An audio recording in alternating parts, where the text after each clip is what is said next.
Yes, Bannayuganda mwena mugamba mutya ono Lutaako Metone Kayanja, the highest budget gangster.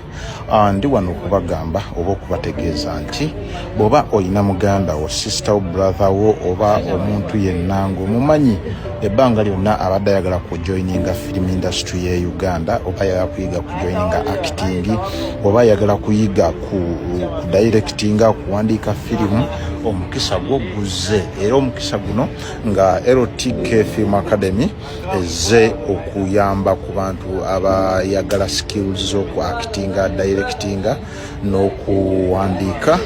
Ogenda kubanga ojja era ngenda kuteekawo chance eyo tutandika okusomesa abantu bano ebintu bino nga bibikola.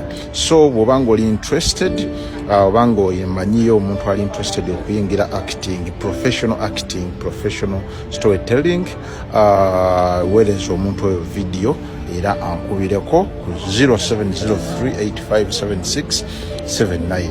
Njagala omuntu oyo oba omwana netaga 20 people atazanyangako, atayingirangako mu film industry, atabeerangako mu kamera.